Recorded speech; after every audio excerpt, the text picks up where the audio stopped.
What's good? What's good? What's good? Knicks Film School. You are now tuned into another episode of Casual Friday live, coming at you every Friday on this show, on this YouTube channel. I am Jeff Johnson, and joining me, you already know the vibes. You know who this is. This is the man behind the curtain, the most powerful producer in the history of YouTube, the man, the myth, the legend, my guy. Yeah, he's looking around. You don't know what I'm talking about. I'm talking about you, Andrew Claudio, GMAC of Knicks Film School. What's up, brother? How you feeling? Jeff J, how you been, man? I'm good. It's Friday. The sun is shining. The birds are chirping. Baseball season may be ending, but just in time for what is sure to be a very fun Knicks season. How are you, my friend? I'm doing well. New York sports has annoyed me and exhilarated me at the same time this whole week. Shout out to the Yankees and Mets, both thrill of victory and agony of defeating their way through games last night. But I will say for the Mets, they're going to have to take that game out of their cold, dead hands.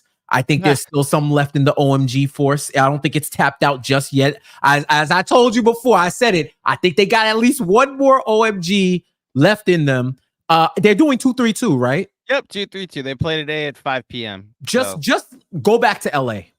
Go back to LA with them, and whatever happens. That's all I want, Jeff. Is don't let them clinch at Citi Field. That's all I want. And that's the I don't know if I'm stealing your thunder here because I know you're a fan.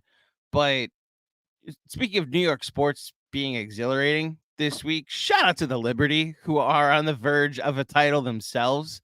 And the shot by Sabrina the other night was iconic.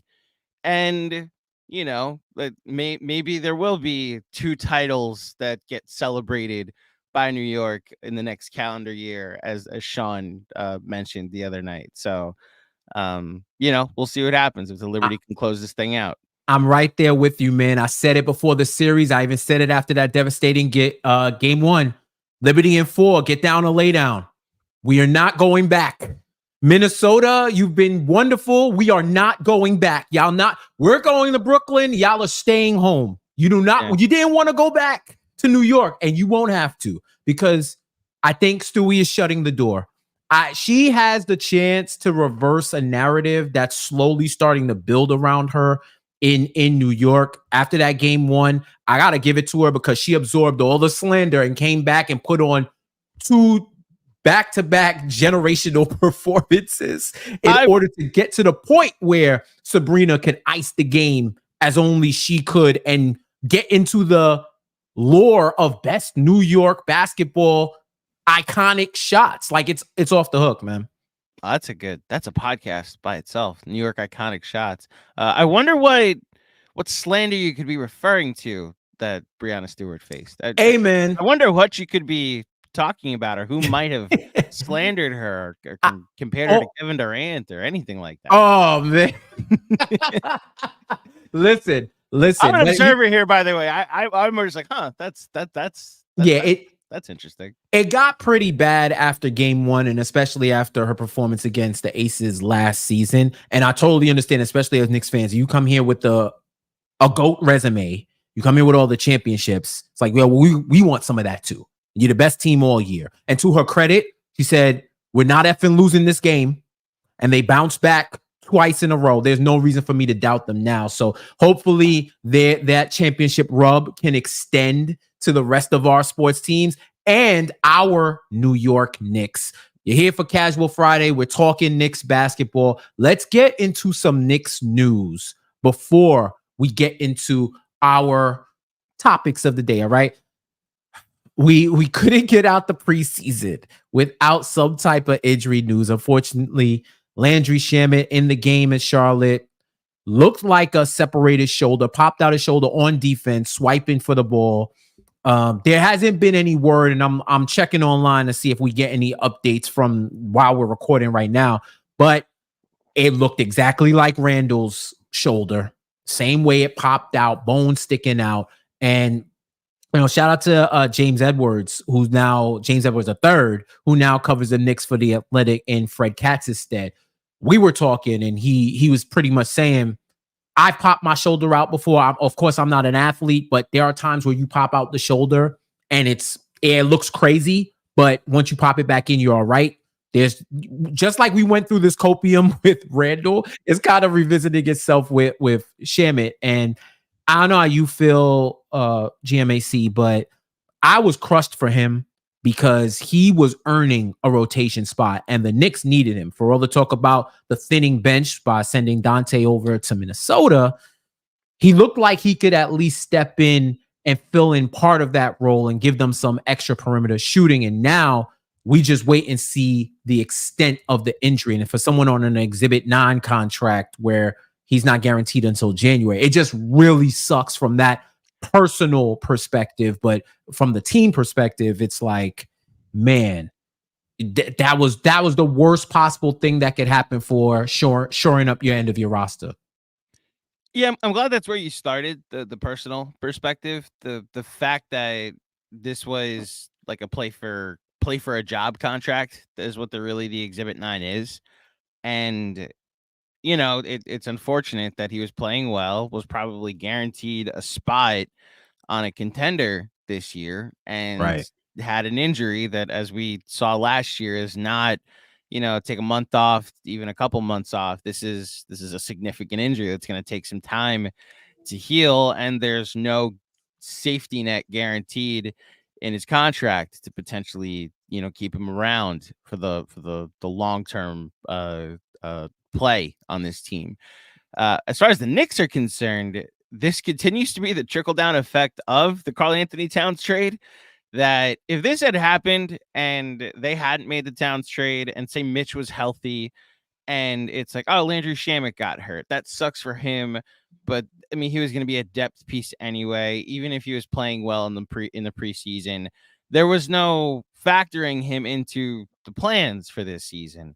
Now, it's weird how a 2-for-1 suddenly made it so detrimental to the bench that it seems like this was a necessary depth piece that they had found after the trade that they were going to need this year. And now, look, we'll talk about the rotation, where they could potentially go, but it's not just like a personal loss where you feel for the player.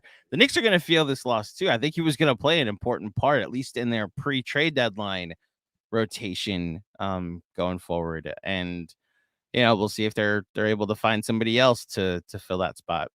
And speaking of finding somebody else, there's talks about maybe bringing Mook back, Marcus Morris Sr. Who do you convert into a full-time contract? And another place that Shamet injury hurts is in the pocketbook, because converting him to full-time is like a job. This is connecting worlds, right? Connecting him to a regular season of what is it called? Guaranteed. Thank you. I was about to say, it's that basically the equivalent. It's like, all right, now you're salaried. You're no longer a contractor. You're actually is what it is. You're going from a part-timer to a salary job. Exactly. If you want to relate it to real world, promotion, that's kind of what it is, Exactly. So you get the guaranteed, and then if you convert someone like Huck Porty to the last guaranteed contract, then they would be $300K under the salary under that second apron. But now Brock Aller is going to have to utilize some more of the dark arts to figure out what they're going to do cap wise.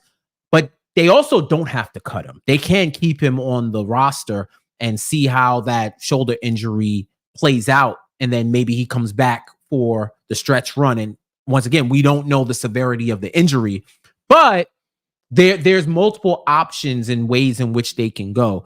And I do think, to your point, he was becoming a vital part of the rotation, at least as the 8th or 9th man, as somebody who could give you consistent 48 minutes of outside shooting threats at the 2-3 position.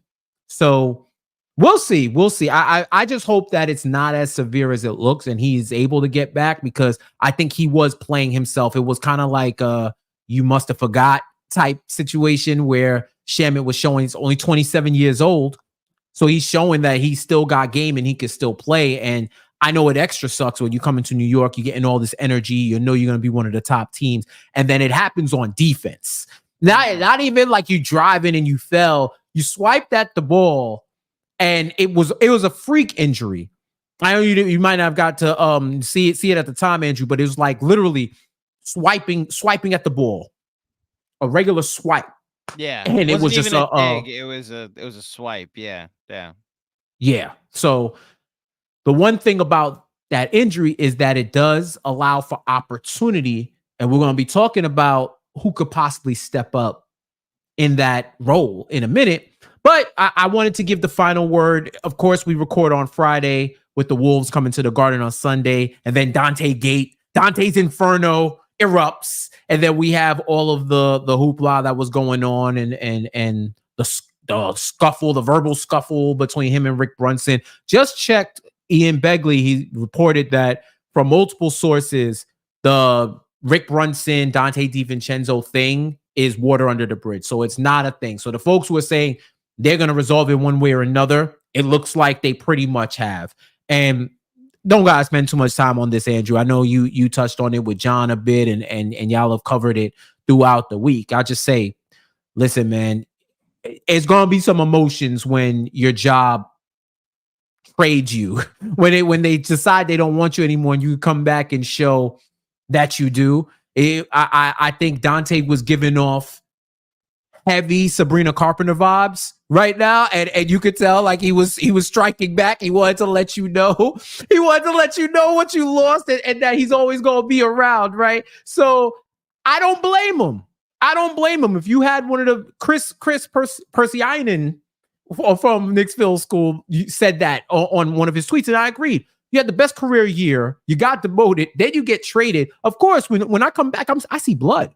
I see red, and I want to deliver the best game I can, and I want to show everybody I'm showing off because you could have used me, and I want you to miss me every time that you see me killing it in Minnesota. And the tempers, they're competitors. That's what we loved about Donte. He's a supreme competitor. He's fiery. He's the first person in people's faces when there's some type of scuffle or any altercation. He doesn't back down, and that rubs off on the players, and that's why he got eternal love from the fan base. I hope people don't get corny and try to like make him into a villain. No, this is who he was, and now he's not with us. So yeah, they ain't no more friends, but still show the respect, especially when they come back for the regular season game.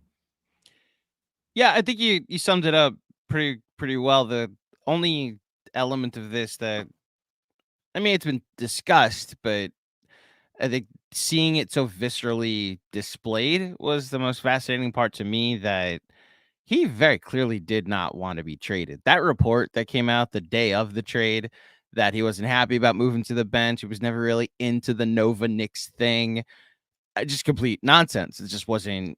Maybe there's like a kernel of truth to it, but he did not want to be traded. He was fine with his role with the Knicks, and this caught him off guard. And the reason why it's even more apparent, did you read the GQ article about the Nova Knicks and the greatest team that never was? Shout out to editors out there that man, what a pivot. You have an angle for a story about the Nova Knicks, and then suddenly, right before it's about to come out, the Knicks trade one of them. I would have been throwing up, bro. Up. Furious. Well, like, I got to be honest, I was aware of just the photo shoot that they did, and it was Jalen Brunson replying or quote tweeting one of the pictures of him and Josh Hart, and I didn't think anything was wrong with it, but Jalen Brunson was like, this is why we can't take him anywhere, and that's just their relationship, right? And I thought, oh, okay, so Josh and Jalen, this summer of the podcast tour that they've been doing, where it's just like they're on Seth Meyers, and there's this, they're clearly getting some good PR out there. I figured this was something related. I had no idea that the photo shoot came from a thing with Mikal and Donte too. And now Donte is Squidward looking out the window while his friends are in New York, also on a contender on something. And this is really my takeaway from the interaction with Tibbs and with Rick Brunson, something he probably feels he built or helped build. Oh, yeah. The culture he felt he helped build. You mentioned the edge that he brought to the Knicks last postseason. It wasn't just the big shots that he hit and the game 2 victory, but like getting into Miles Turner's face and being like one of the first that's ready for action if it's about to go down. They don't have that anymore. And this is not like a commentary on Karl-Anthony Towns. He's just not, maybe if he gets into it with Embiid again, we'll see what happens. But I'm still gonna miss Donte. I think how this season plays out will be fascinating because they were gonna struggle to find minutes for him anyway if he was still here. But my final word on it is it would be more awkward or more of a story for me if like he was still here. But the Knicks don't see the Timberwolves until I believe January. December in Minnesota, January here. Right. So they don't see him for 2 months. And I'm sure in 2 months, this whole thing will just be something Josh Hart makes jokes about. So, no big deal. And I'm sure the Wolves are going to love Donte as a result. You are listening to Casual Friday live on the Knicks Film School YouTube channel. We're tapped in, GMAC, Jeff J, and you locked in to talk all things Knicks. Let's get to what happened in the week that's passed, the Friday Rewind. First of all, Andrew, am I clear? Am I good? Because I want to shout out, they don't sponsor the show, but there's a company that sponsors my internet. And by sponsors, I mean I pay them monthly. Me and the family pay them monthly. I'm on wireless right now. I forgot to hardwire in, and I'm a little bit shook because I'm like, listen, y'all keep me on. Somebody who is hardwired in and knows that anxiety that you're expressing, you look good to me. Okay, cool. No, just keep me honest. You're good. It'll be 2 minutes if I fade comments, chat. Y'all let me know too. We are a team on Casual Fridays. We are a team. Knicks Film School. We are one. We are symbiotic. This is a symbiotic relationship. So if our mics are going out, if we're looking funny, y'all gotta let us know because we're trying to get the likes up. We're trying to get the views up. We're trying to get promoted. We're trying to promote this channel, and we're trying to give you good content because we don't want to have the Atari 8-bit look and we just static. So just make sure that we're all good and you'll be all good too. Andrew, 111-105, the Knicks. The Knicks backups beat the Hornets starters in preseason. First of all, pretty freaky that they scored 111 twice against the Hornets. I was talking to Andrew about it before we hit live. Like, whoa, I thought I was messing up. Like I had a typo in my notes, but no, it's 111 once again. And I think, to me, the story of this preseason, aside from Shamet's unfortunate injury, was the rise of the new rookie class of the New York Knicks. First off, I got to talk about Pacome Dadier, who went off in the first half. 16.6 of 9, 3 of 5 from three-point range. I'm telling you, Andrew, he was looking like escargot KD out there, bro.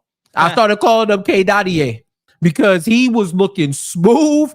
He was hitting all the quarter threes. He was a bucket, 16 points off the bench. And it showed a glimpse to me of what he could be and why the Knicks expended a pick on him. Because, and to his credit, why he said he wanted to be on the team and did not want to go to the G League and didn't want to sign like a two-way deal, that he wanted to actually be on the team. He was going to buy out or do whatever with his overseas, his Euro League team, and he wanted to be there. He had a sprained finger, I think, and that what kept him out of the last game. But even for a half, he didn't really do too much in the second half, but that first half, Pacome showed us a glimpse of what he could be. Then, of course, Tyler Kolek, he didn't really have a good shooting game, but he still showed you the skills that have the Knicks fan base craving to see more of him. Finally, I don't know what you're calling yourselves. I hear Huckporty Hive. I'm hearing Airporty. I'm hearing the Huckamaniacs are running wild. But listen, Ariel Huckporty, man, I don't know. Jericho Sims might be a receiver here in the footsteps. He might be turning his head before he catches the ball, and he's fumbling right now because Huckporty looks good. Like, once again, I think the key is you can see the glimpses of where they could be great. And to have a team that is in the championship contender tier, and you still have young players who are showing enough promise where, and I think I saw some other creators saying that, shout out to y'all. I apologize, I don't remember your name, but I've heard the sentiment. We would be all in on these 3 rookies in years past. We would want them to start. We would play the kids. Version 2 would have been running wild. But now we have a foundational future, and we are steeped firmly entrenched in the present towards a championship goal. I think that's something that's really remarkable given where this team was even a decade ago. Who would have thought? Ain't that insane that this is our Knicks, that not only do we have rookies to look forward to, but we have a team in the present to contend for a title to look forward to. Who says you can't rebuild in the big city, man? Who says you can't rebuild here? They're quite literally having their cake and eating it too. And right, they have a title contender on the court. I truly believe that. I think a lot of people believe that. And to be clear, not a title front runner. There is a difference between the two. So when I say contender, I'm not intentionally dismissing the Celtics, just unintentionally dismissing the Celtics. And then you have a new class of kids to look forward to. And I think the interesting thing for me is that, like you said, there's no stress on these kids to be the next Quickly or be the next RJ or be the next Obi. That, as you mentioned, when Tibbs first got here and Leon first got here, and that class of rookies and obviously RJ second year players, it felt like their development would determine the future of this team, and whether or not they played or not felt like it was life and death. Whereas if Tyler Kolek doesn't play, I think he could find a spot in the rotation. I think he's the one of the rookies, even with the poor shooting night the other night, still ending up with 7, 8, and 9, shows you he can impact the game in other ways. As Tibbs would say, he didn't have to shoot well to play well. Exactly. So there's a world where he cracks the rotation, but Pacome Dadier K Dadier, whatever we were calling him, he can take his time and develop. He can go on a more traditional development path where once he gets into his 20s, maybe he's a rotation player. And same thing for the Huckamaniacs. Like if Huckporty takes his time, he can have a more traditional path through development and then to the Knicks rotation. And as this CBA becomes more and more restrictive, having some rotation players that are dependable on some rookie contracts, especially affordable rookie contracts, will be necessary. The Deuce McBride contract looks more and more important, and as much as it's a great asset, but I mean, Deuce is just also a good player in the role that the Knicks are going to have him. And the fact that they have him for the amount that they have him is what's going to allow the Knicks to be a little more flexible. Look, I respect the Nuggets because they won a title 2 years ago, but they're trying to do, or they tried to do, what the Knicks are trying to do now. And, we'll see what happens with Christian Braun and some of the younger players that they've drafted, and if they can, plug in place. The Warriors, obviously, with the Kumingas and the Moses Moody and Pods, like they're trying to do the same thing where you have this title contender in this dynasty, and you're also incorporating some younger players into the mix as kind of a passing of the baton. And the Knicks are going to try and do the exact same thing. So you see the blueprint, and these kids the other night against Charlotte gave us a taste of that blueprint potentially working. I gotta say it was encouraging that Charlotte played their everyday roster, and I think they're like a 30-win team. The Knicks sat their entire elite starting 5 and still won the game.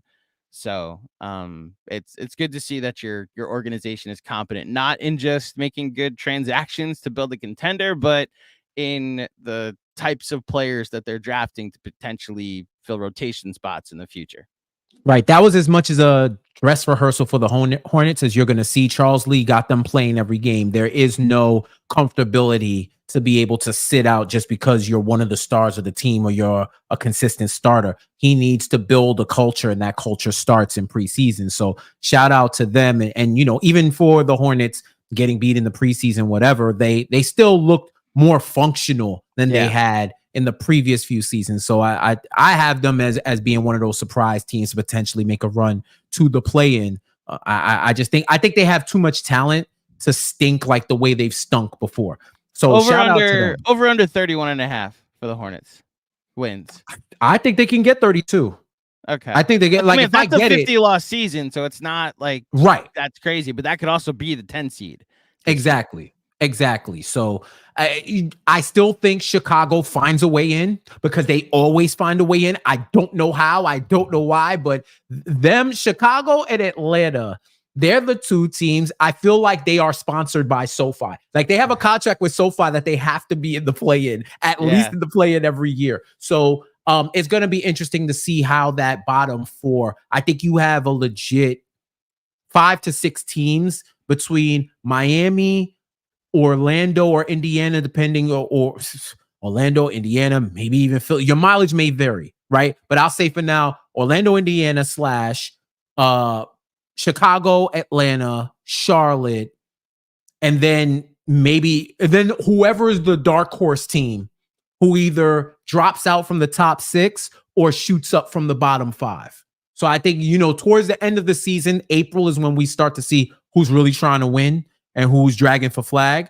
So we'll see what's going on with that. I think the difference in the teams that you brought up in the Knicks, Andrew, among other things, with the Warriors, with the Nuggets, to extent, the Lakers, Dalton Connect, he looked incredible yesterday. Shout out to the Mets for that game being over early, so I can watch the Dalton Connect highlights in peace. That was a palate cleanser for sure, because that man went off. It was to the point where they went to overtime, and nobody wants overtime in preseason, but they wanted to see Connect keep cooking.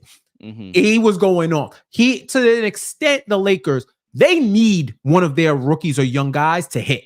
They need a home run from those guys to be able to contribute, especially the Nuggets and the Warriors. I think the Lakers, Connect being a rotation player helps them immensely, because I think JJ Redick is going to sleep giddy at night, dreaming of offensive sets that he could draw up that include this guy on the weak side getting a open 3, because people don't respect his range just yet. And he can create off the dribble too. Like, that dude is going to be really good, I think.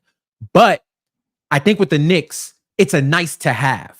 The Shamet injury now made it a little more necessary that someone like a Kolek be able to contribute on day one. And I don't have any qualms about him being able to contribute. It's just if he was going to get the time.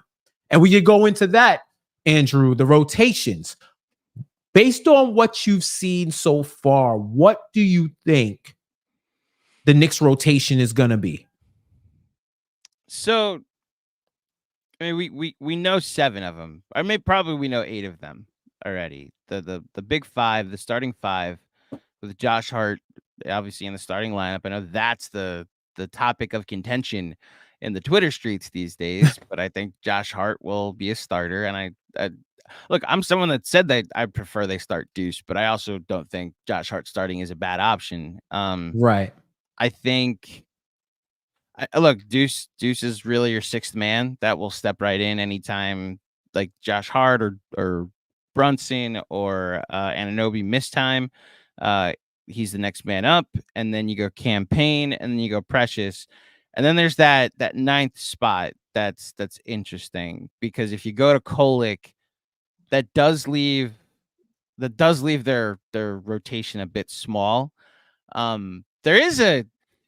I don't think there's a world where Precious and Jericho are playing backup minutes together, because that's just, I mean, you're putting 2 guys that can't shoot. Although Precious Achiuwa has shot well in the preseason from 3, so that may be an option that Jericho Sims get.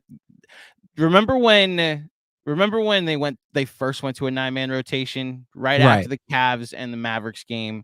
Like we went through 2 years of Tibbs playing 10 guys, and then that magical Sunday where Derrick Rose sat, Fournier sat, Cam sat, and it was like, oh, he's gonna go to 9 men. This might actually work. And the backup rotation, because Obi got hurt, was Hartenstein and Sims together. And teams just went zone and said, all right, try to beat us offensively. But the Knicks got every offensive rebound. It was like a 50% rebound percentage. That is something I actually do wonder if Tibbs is considering.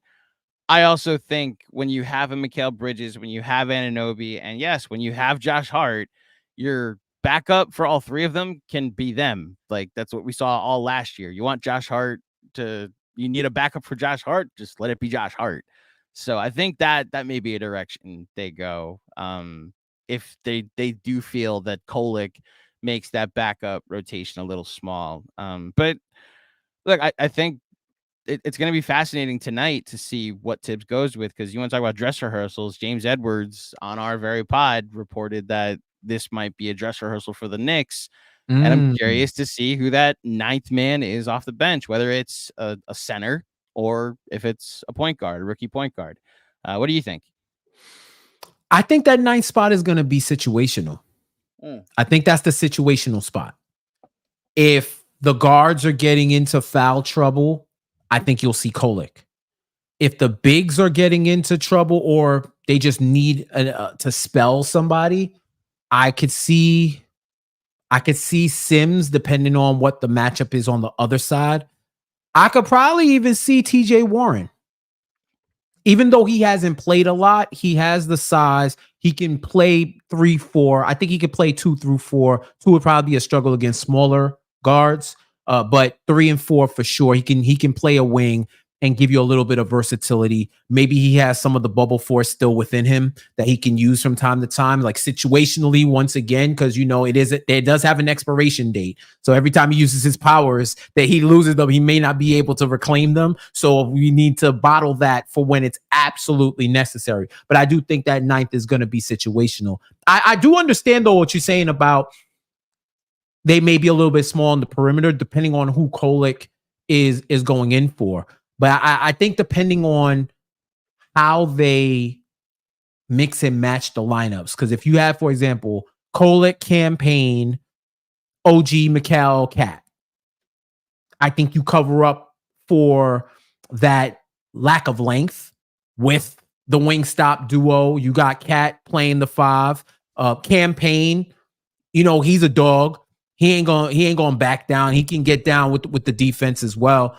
And I think Kolek fights. I think the height is his only real limitation. He's probably going to have to work on his lateral movement and his foot speed, because at this level, you have to. Because everybody's faster, stronger, more athletic, quicker, more twitchy, and all of that stuff. So I do think it's going to be situational. And I do think their 5 is solid, man. Like, I was looking at that connection between Josh and Mikal. Mikal was averaging last season 1.15 points per possession in transition. And this was on a bad Nets team, right? That wasn't really running like that. I think if the Knicks pick up the pace, you could see a lot of easy baskets off transition for someone like Bridges. And I do think you need at least one person to do the miscellaneous tasks. You need it. You need they say that does the dirty work. Like you need a lunch pail player, at least on a team full of skilled players. That skill is a combination of skills. You're the Swiss Army knife. You're the one that's going to get the offensive boards. You're the one that's going to sacrifice your shots. You are the example to say, I'm going to do everything we need, all the little things, in order for us to succeed. And Josh Hart is the king of the little things. Yeah. He is the king of the little things. So I think you do need that. Now, if you were just going off the strength of, let's just outscore them, then I'd say, start Deuce. That's when we go fully into 7 seconds or less. With defense, we can lock down 2-way, 90%, 80% of our starting lineup can lock down defensively, but we're not really expecting rebounds on our offensive end because we're cashing them. So I could see why people would want the more modern lineup with Deuce, but I do think you need somebody like Josh Hart, just like you needed a Derek White, just like you needed a Caruso, just like you needed a Bruce Brown, like these type of guys in your lineups that are going to do everything. Like you need an OG Anunoby, right? Like these type of guys that are going to do the little things, and Josh being a demon on the boards, doing all of that. I think it works for the rotation. So I'm kind of with you. I think 8 are pretty much set. I think the night is going to be The 9th is going to be a floating spot. Well, so a couple things there. So you mentioned the colic pain when 3 starters basically. And what I'm curious about is if Tibbs doesn't just think Deuce should be that point guard spot. And then you basically have a 5-out offense with Campaign as your 2 or your 1 next to Deuce. And then you have 3 starters that are all elite shooters, as well as, and the interesting thing to where you propose is that putting Kolick on the floor allows for a more traditional ball handler and distributor to now play with that much shooting around him. So that might actually be a pretty elite lineup. Look, it's just not going to happen. The Deuce on the bench, not Deuce, Josh Hart on the bench this year. I just think he has emerged as a leader in this clubhouse. I support and agree with all the reasons to potentially put him on the bench. But to your point about the dirty work, we saw it with Obi when he was in the second unit, that Josh Hart ran the second unit to perfection, after we had, unfortunately, Derrick Rose, Father Time had taken over, and Josh Hart was that injection of energy after the trade that their transition game was outstanding. And like, it was him next to RJ too, which you would think leads to some pretty awful spacing, but with the transition game leading to easy points, as well as like Obi being allowed to leak out in transition, that allowed for him to be more aggressive. So I think that the Knicks, either lineup is going to be awesome. So I'm on board with either one. And they have a solid 8. And to the situational part of it, I'm curious to see where he goes tonight. For all we know, it's going to be TJ Warren. For all we know, we get an alert an hour after the show is done that Marcus Morris has been re-signed, and they go that direction. Maybe we get a sign from up above that this next season is being taken care of, and Shamet's like, I'm fine, and he's gonna play at one point. But I think the 8 that are solid are something you go to war with, and then you have a couple of other options that we'll see where Tibbs goes with this. Casual Friday Live, GMAC, Jeff J, and the Knicks Film School crew. We are talking about the Knicks, their rotations, giving you a quick preview of the season upcoming as NBA tip-off is happening this Tuesday, October 22nd, in the TD Arena. I'm not calling it a Garden. Thank you. Macri, pay attention. He didn't call it the Garden. Boston. The TD, the official name is the TD Garden, but it's not the Garden. There's only one the Garden. Full names, either you call it by its full names or you say the arena in Boston. That's what we're doing right now, okay? Knicks Celtics ring night, because why not stunt on one of your rivals when you're putting up another banner of one of 85 that y'all have in your rafters? Why not stunt? But, I love spoiling a good party that's at your expense. So hopefully the Knicks can go in there and shake the table a little bit. So we're getting ready for the season. If you have questions, ladies and gentlemen, everyone listening right now, if you're live and you're watching, go into the chat, use the hashtag Casual Friday, and we will get your question up and we'll answer it. Question, comment, concerns, whatever you got, let us know. Andrew, we're starting the season on Tuesday. What do you think is the biggest bright spot that the Knicks have? And what do you think is, well, let's start with that. What are you most excited about to start the season? Beating the Celtics on ring night, of course. That has to be the thing I'm most excited about. Ruining the Boston ring party on Tuesday night. Look, it's going to be tough to contextualize a win or a loss because they don't have Porzingis, and this is a Celtics team that I go back and forth on respecting what they accomplished last year while also believing they weren't adequately tested in the playoffs to get a full evaluation of how good they actually are. Yet I still think the Knicks can win this game, and it would be a nice boost if they were to go into Boston on ring night and win. I'm trying to be realistic though, and I don't know how you feel, but the high highs that we've seen from this team in the preseason, the way the starting lineup has looked, how Deuce McBride as kind of running the show in the second unit, like shooting over double-digit field goals. He's getting the quickly shot diet, it looks like, where it's like, just go get buckets, dude. And I'm curious if that stays that way. But do you feel that like there's gonna be a getting to know you period, and so that just naturally, if the Knicks lose on Tuesday night, it's not an indictment of like, oh, see, everything we did failed, but the reaction may be that, even though realistically, this might take a month or two for this thing to gel and get put together to a point where there's enough chemistry and they look like the contender that we think they could potentially be, right? Oh yeah. I'm old enough to remember when the Heatles, year one of the Heatles, when they started out like 3-7 or something, 2-9 or something like that, and the sky was full. Whoa! It was 9-8. The things would have burned to the ground if it was 2-9. What wasn't it? It might have been 3. It might have been 3-5, but I remember the 9-8 start.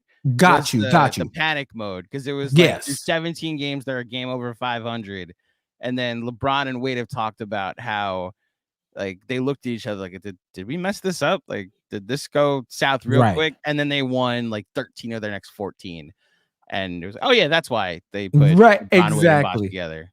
I'm leaning on Andrew's big brain right now, because I tried to Google real quick, but I just remember, I say I'm old enough to remember when they didn't start so hot. I'll say the 9-8 still, but my generalization still hits.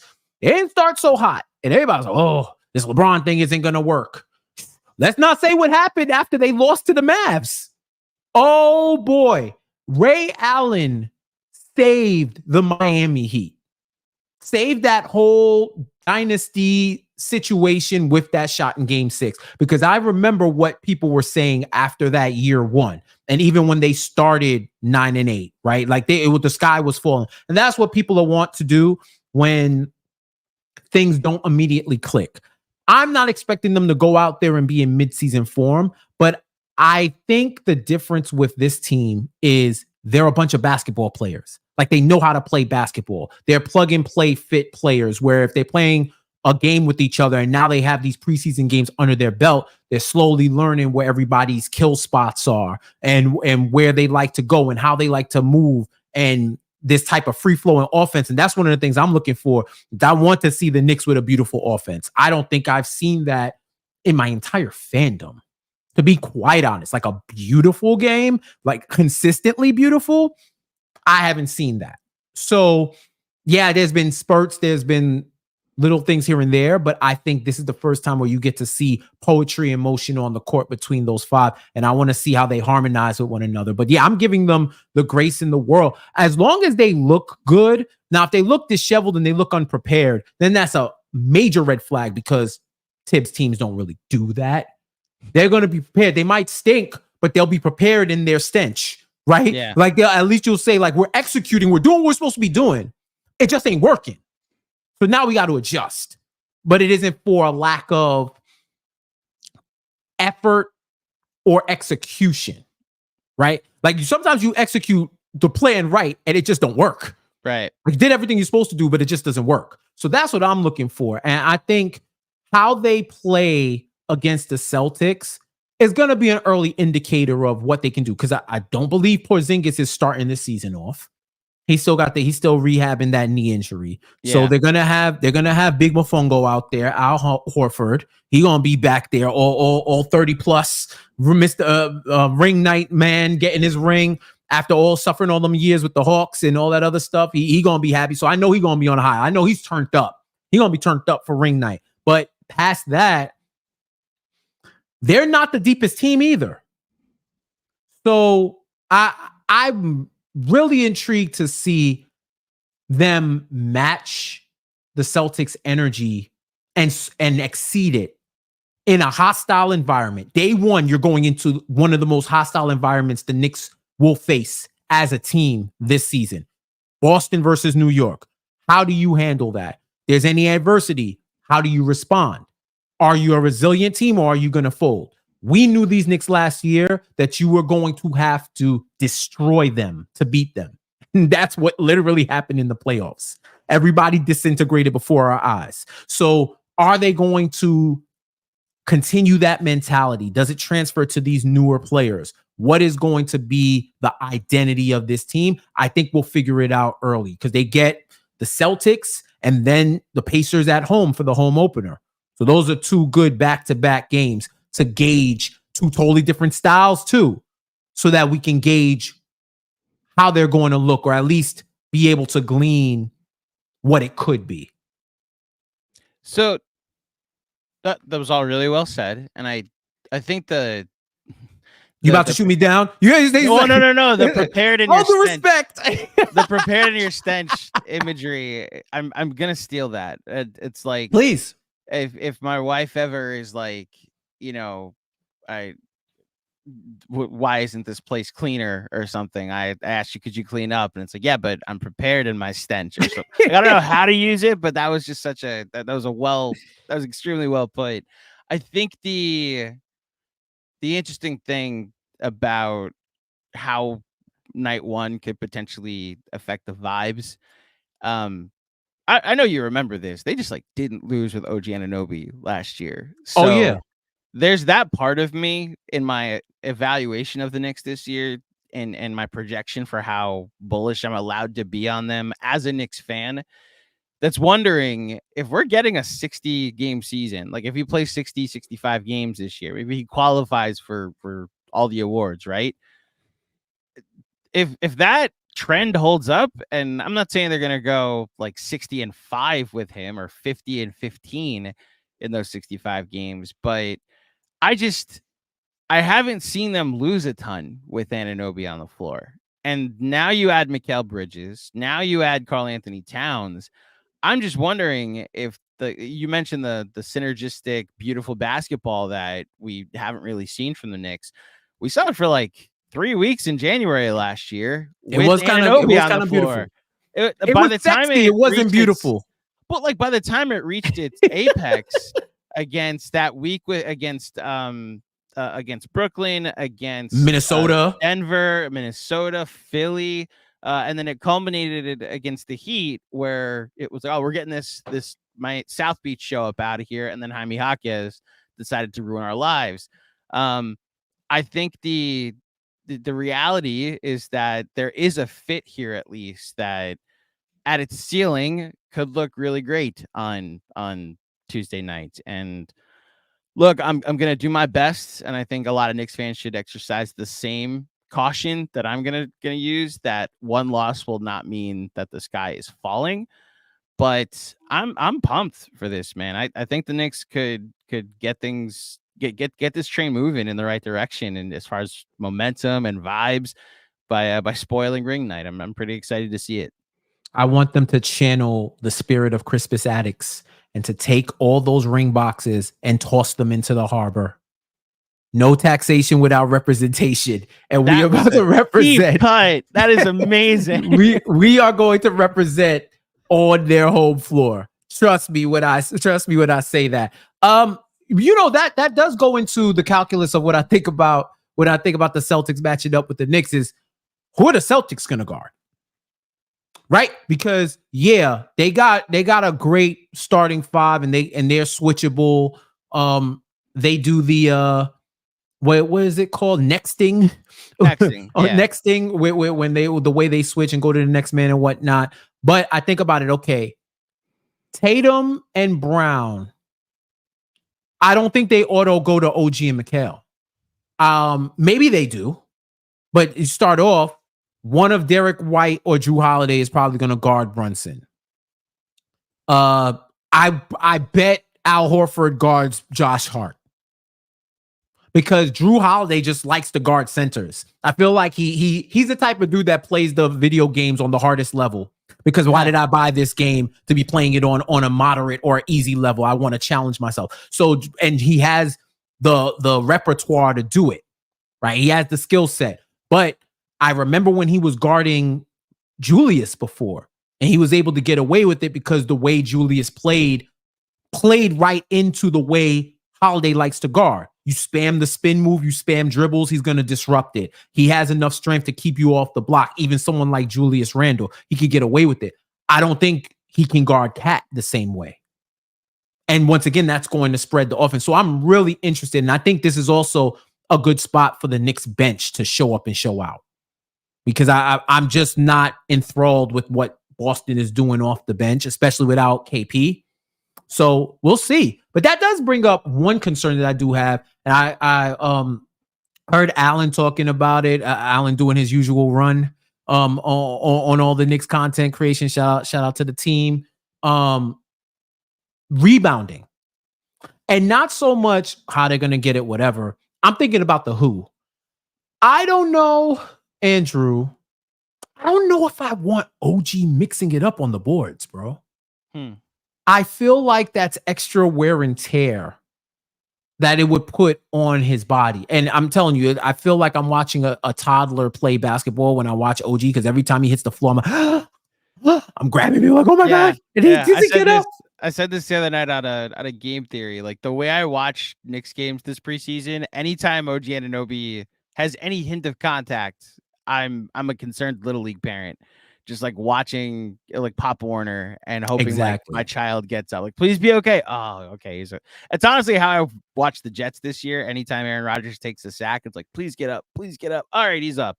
All right, we still stink. At least with the Knicks, there's the alternative of we're good. But I'm right there with you on the OG Anunoby and the please be okay experience, you know? Right.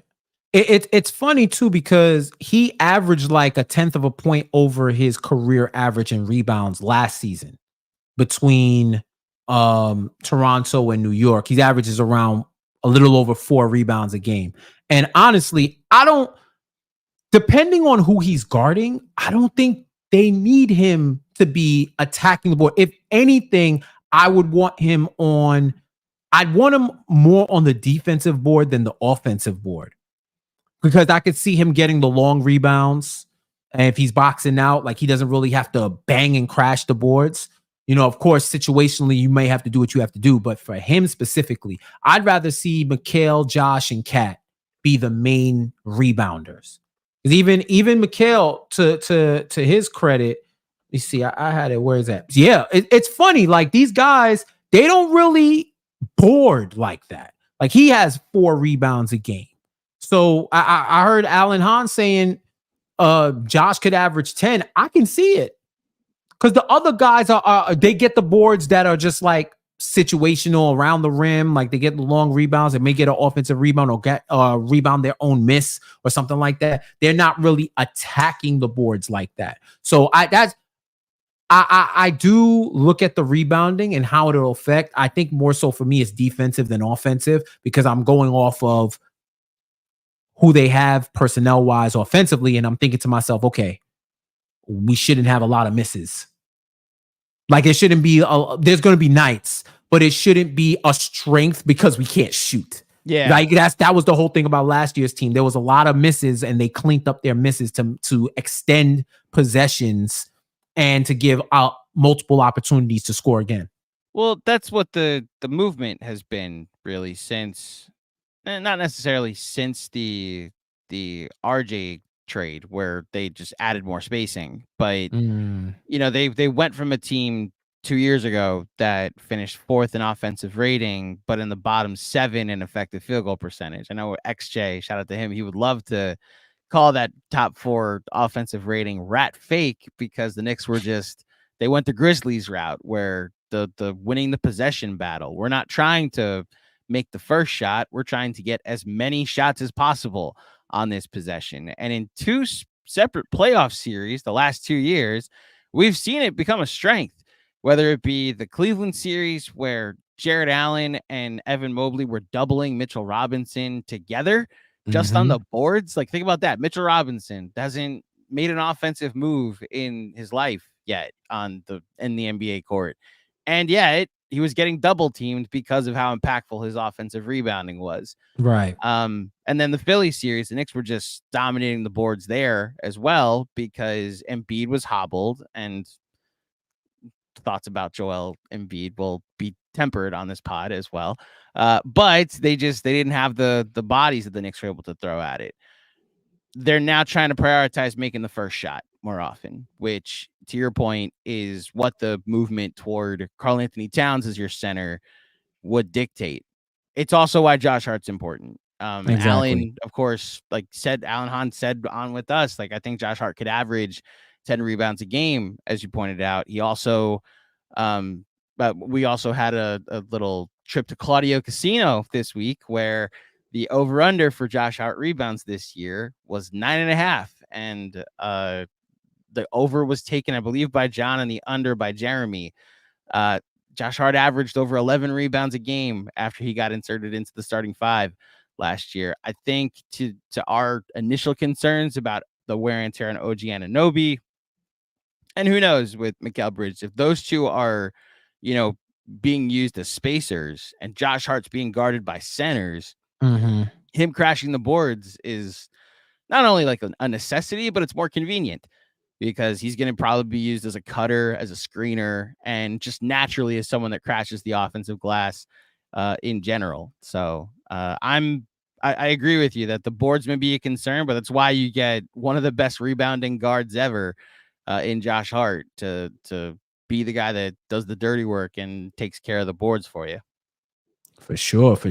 All right, let's get to some of these chats before we get out of here. Blood of the Panther.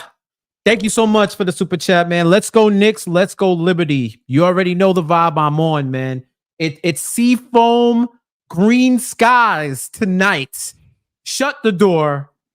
Liberty in 4. That's what it is. Shut the door, Liberty in 4, man. No more. I do not want them to come back here. I do not want to shout out. Much love to Nafisa Kalia Fee. I do not want to see you in Brooklyn unless you are going to Fashion Week or you just coming to visit or you got business here or it's Unrivaled. For sure, I will see you in Brooklyn on Rival. I do not want to see you back. Courtney Williams, I do not want to see you here. But Caleb McBride, stay your ass in Minnesota. I want none of them coming back here for a Game 5. Please shut this door. Give the Liberty their first championship out of 6 tries in their franchise history. Need that to happen. And of course, it's let's go Knicks. Like I said, this is the new era of Knicks basketball. We're in a few years into the new era of Knicks basketball, and we ain't going back. And I love it here. And I just like to add more rooms to this house. Add more rooms, make the house a mansion. That's what I want to do right now. So shout out to you. Thank you so much, man.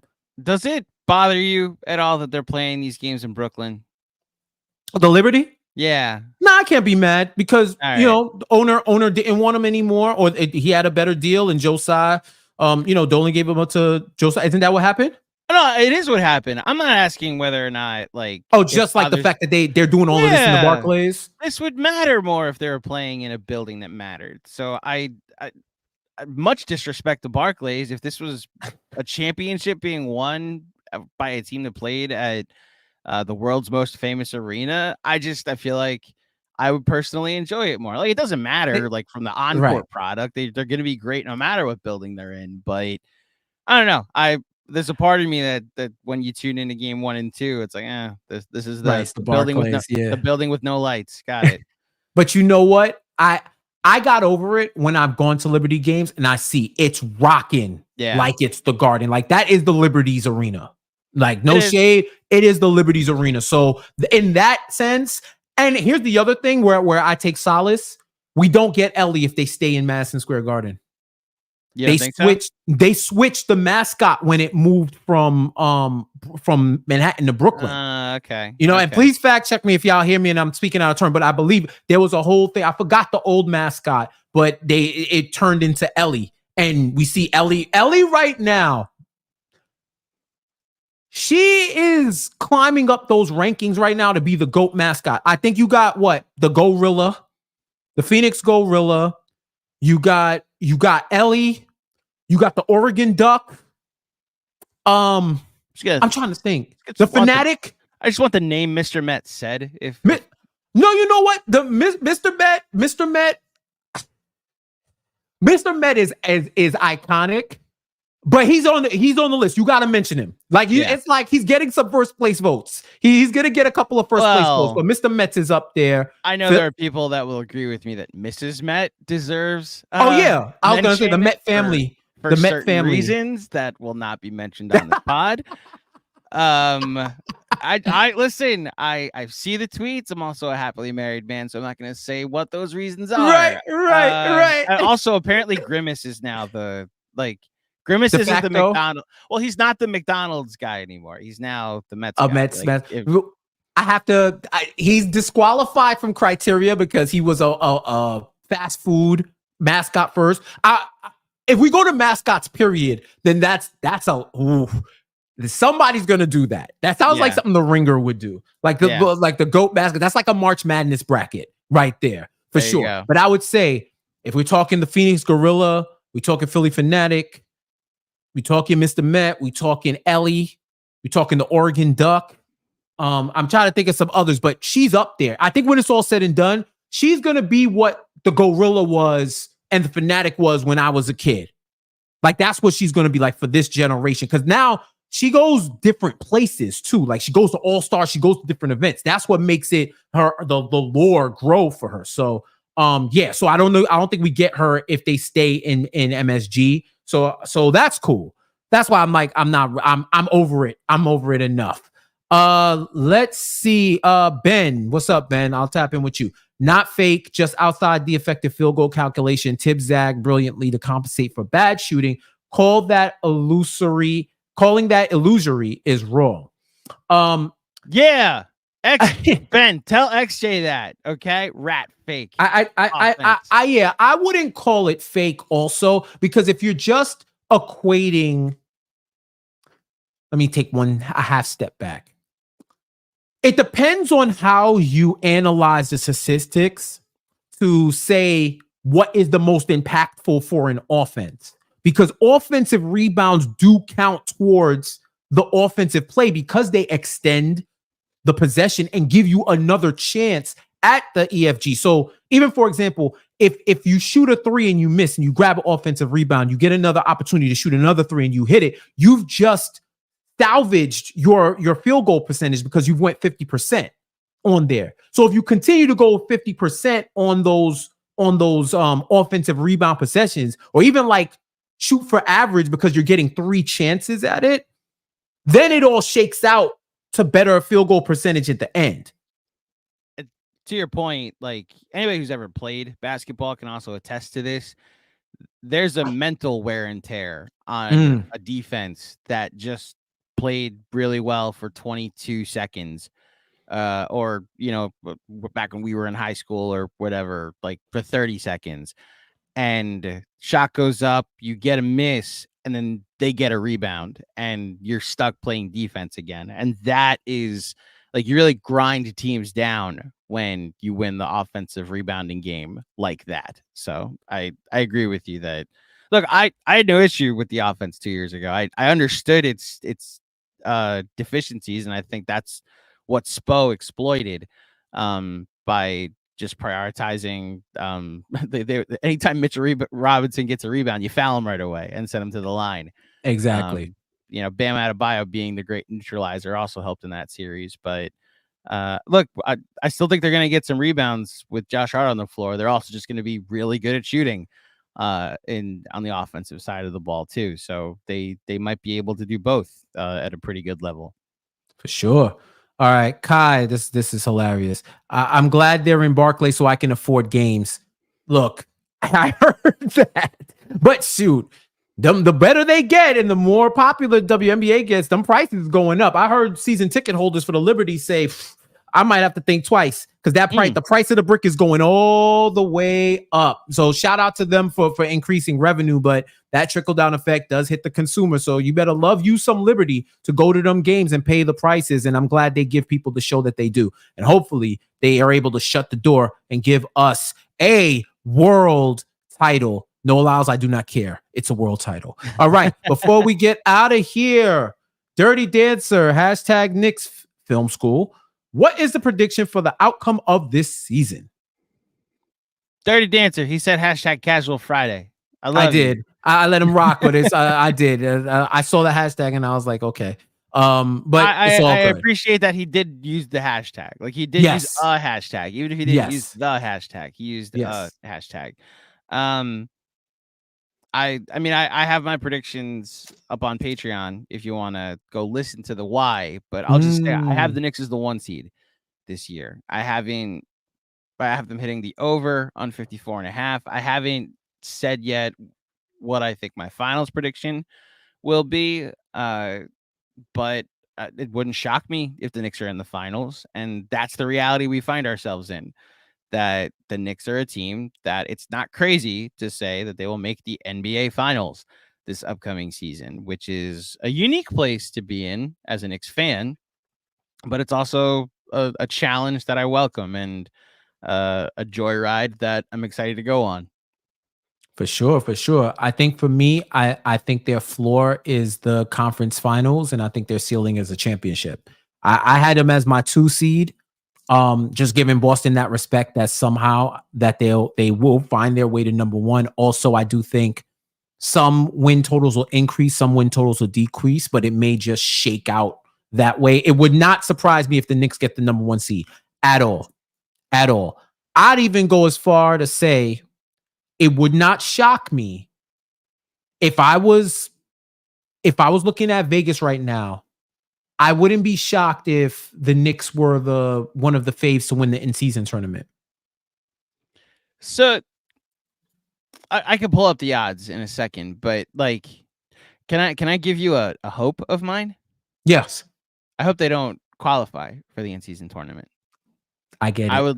I would love to play 2 weaker opponents. The Sixers were able to get an extra home game against the Wizards and a road game against the Hawks last year because they didn't make the in-season tournament. And the Knicks, their reward for making the in-season tournament last year was a road game in Milwaukee and a road game in Boston. I would rather the Knicks get in there, getting used to each other portion of the season. I get it. The in-season tournament added intrigue. Good job, Adam Silver, for making the beginning of the season somewhat more interesting. I'm about the banner that could potentially get raised at the end because you won something at the end of June. So, personally, I hope they are that they don't qualify for this tournament, and as a result, it gives them an easier schedule. Just a strategic play there, Jeff. I don't know how you feel.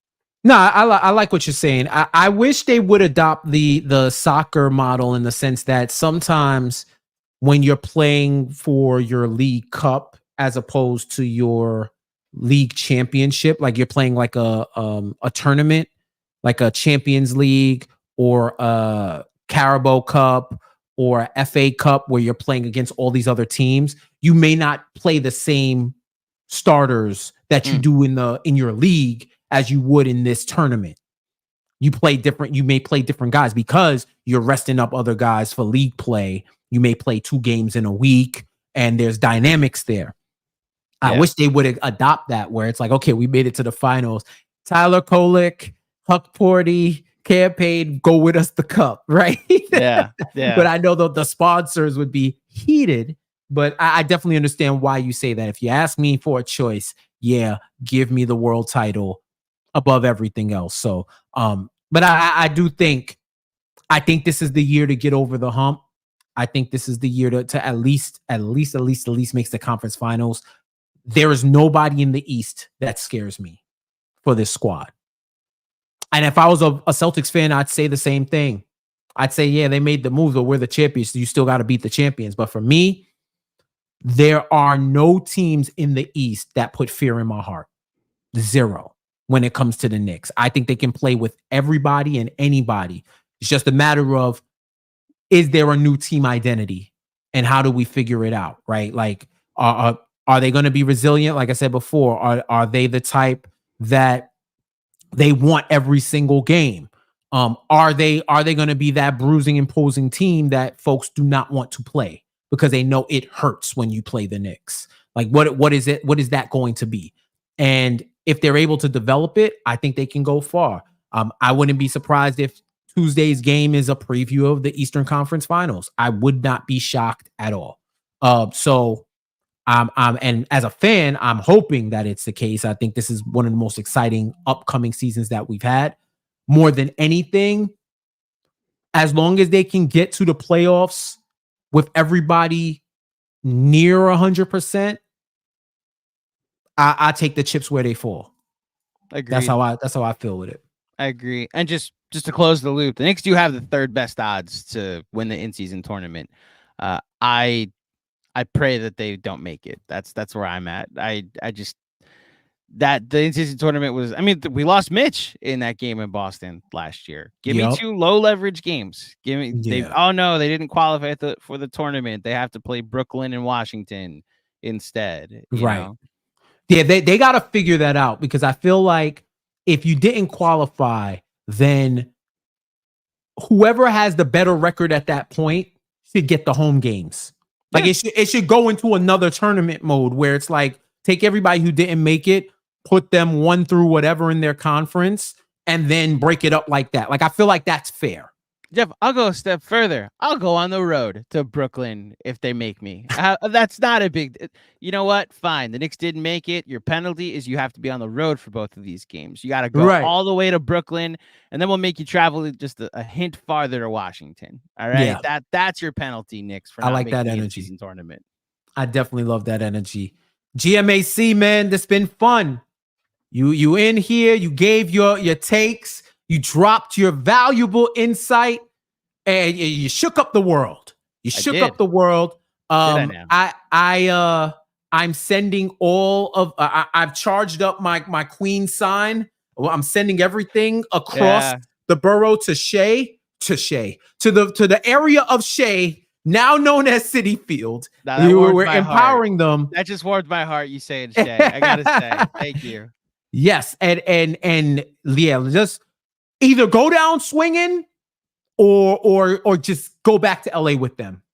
If y'all come back, let us know who you're coming back, what you're coming back with, but don't let them celebrate here. And don't get swept.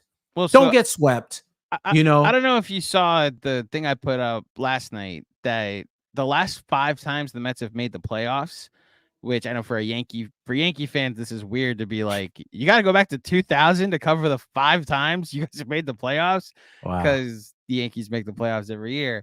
But the last 5 times the Mets have made the playoffs, they've been eliminated at home. So 2000, obviously, we know how that series ended. 2006, shout out Carlos Beltran, talk about going down swinging. 2015, 2016, both losses at home, one in the World Series, obviously, and then one in a 1-game playoff. And then 2022, they went down in the wild card round at home. So my beg of this Mets team that apparently is trying to change the culture and change Met fans' expectations, give me a Game 5 win, and then if you're gonna lose, at least it's on their soil. Extend the season 1 more day. That's the only goal if you're a Mets fan listening. And look, I see Knicks Yak in the comments. Horrible loss for the Yankees yesterday. Yeah, it was, but I still think they're in the driver's seat in that series, and I'm not saying. I'm not going to say I will be excited for Yankees Dodgers, because I will want neither team to win, but that would be a good baseball series if it happens. But we'll see if New York and Cleveland have something to say about it. Yeah, I hear you. That Royal series was so annoying, because they've hit another single since then. Another freaking the contact baseball. Oh my God! Jacob deGrom had 1 strikeout in a baseball game. Think about that. Jacob deGrom couldn't strike people out in his Game 2 start. That's by 1,000 paper cuts. The Royals were. Yes, exactly. That's by 1,000 paper cuts. It was, and they earned it. But damn, it's like, at least do what the Dodgers are doing, right? Like it's like, all right, they're crushing it right now. It's like it's like the 1920s would be a 1920s baseball fan would have been like, this is the greatest series I ever saw, because this is my baseball. But yeah, man, we got a lot of great New York sports action going up. Like I said, I end the show the way I started. Liberty and 4, get down or lay down. The sea foam, the green sea foam is engulfing the skies of Minnesota. We are having a sea foam party in Lake Minnetonka. Like let's get it going, man. But Andrew, thank you for joining Casual Friday. Thank you to fans for tapping in with us every Friday this season. We're talking Knicks hoops to wrap up your week and talk about the week that was. You could catch us everywhere where you get podcasts and on the Knicks Film School YouTube. Thank you for joining us. I'm Jeff Johnson. You can catch me everywhere at Jeff J Says. Andrew, where can they catch you? Anywhere you have social media, I'm at Andrew J Claudio _. And if you care about my therapeutic Mets takes, Mets Therapy AC is where you can check me out there. Yes, sir. And tune in tonight, 7 o'clock, True TV, The Line. I am hosting with my guys, Sean Little and Tim Doyle. We're giving you the bets for everything going on tonight. Try to make you some money, even if your team might be looking shaky, whoever they are. We're covering everything from college football to basketball to baseball, everything going on tonight. So definitely tap in with us there. All right, y'all. That does it. Thank you for joining us once again. And until next time, we will check you later.